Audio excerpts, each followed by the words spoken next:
क्या वकील साहब, मेरी सारी प्रॉपर्टी मेरी बीवी के नाम हो चुकी है? चलिए वकील साहब, ये तो बहुत अच्छी बात है। मैं आपके लिए ना शाम को मिठाई भिजवाता हूँ। अच्छा, मैं रखता हूँ फ़ोन। संदीप, तुम सच कह रहे हो क्या? तुमने अपनी सारी प्रॉपर्टी मेरे नाम कर दी? हाँ बीबी, सच में मैंने अपनी सारी प्रॉपर्टी तुम्हारे नाम कर दिया है। और वो कहते हैं ना कि घर की लक्ष्मी तो घर की बहू होती है। और वैसे भी प्रॉपर्टी मेरे नाम रहे या तुम्हारे नाम, रहेगी तो अपने पास ही ना। हाँ, तुम बिल्कुल सही कह रहे हो। वैसे भी जो तुम्हारा है वो मेरा ही तो है। तुमने ना बिल्कुल सही डिसीजन लिया है। अरे संदीप, अपनी बीवी से बोलकर थोड़ा सा खाना बनवा दे। मुझे ना बहुत तेज भूख लग रही है और दवाई भी खानी है। क्या बोला भैया आपने? क्या आपको भूख लगी है? सॉरी भैया जी, मैं आपके लिए ना रोटी सब्जी तो नहीं बना सकती, पर हाँ, अगर आपको ज्यादा भूख लगी है ना तो आप जाके ना खुद बना लो, क्योंकि आपका सिर्फ पैर खराब है, हाथ एकदम ठीक है। जाओ जाके खुद बना लो। अरे आज क्या हो गया तुम्हें? रोज तो तुम ही खाना बनाती हो ना मेरे लिए। हाँ, बनाती थी, लेकिन अब नहीं बनाने वाली, क्योंकि मैं इस घर की ना नौकरानी नहीं हूँ जो मैं 24 घंटे इस घर का काम करती रहूँ और स्पेशली आपकी जिम्मेदारी उठाऊं। और आपके ना पैर खराब है, सिर्फ हाथ एकदम ठीक है, तो जाओ और जाके खुद बना लो। मैं नहीं जाने वाली। दीप, ये क्या तरीका होता है बड़े भैया से बात करने का? ऐसे कौन बात करता है बड़े भैया से? अरे तो और कैसे बात करो तुम्हारे बड़े भैया से?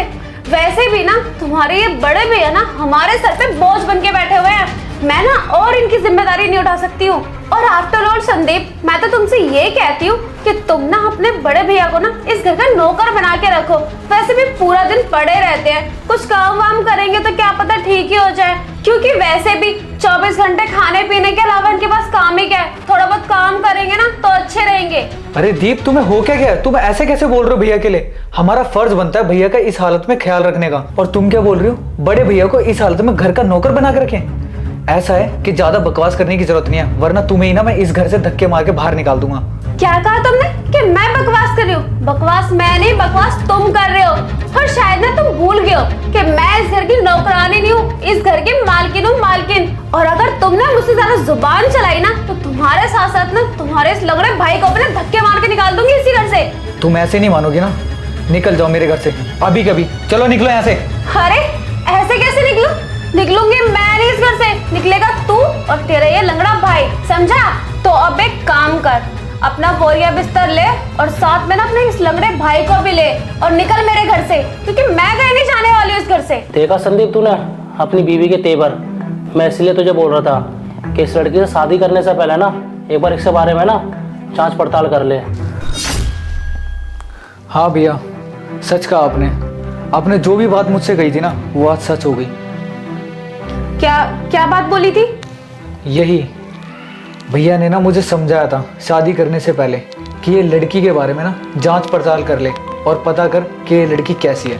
क्या मतलब प्रॉपर्टी मेरे नाम नहीं है? हाँ, प्रॉपर्टी तो मैंने तुम्हारे नाम करी ही नहीं। ये सब तो मैंने ड्रामा किया था तुम्हारी सच्चाई जानने के लिए। और अच्छा हुआ मैंने बड़े भैया की बात मान ली। अगर मैं उनकी बात नहीं मानता तो सारी प्रॉपर्टी तुम्हारे नाम कर देता, तो तुम तो मुझे और मेरे बड़े भैया को इस घर से धक्के मार के बाहर निकाल देती।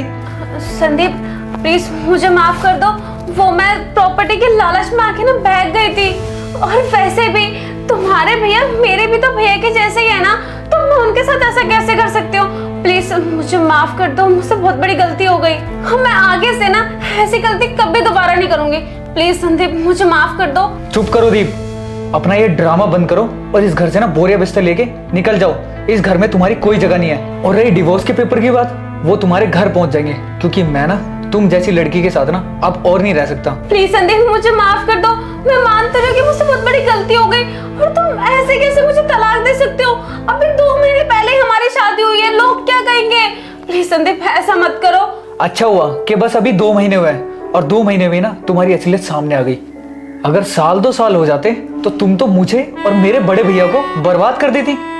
मुझे ना तुम्हारी कोई बकवास नहीं सुननी। निकल जाओ मेरे घर से चुपचाप।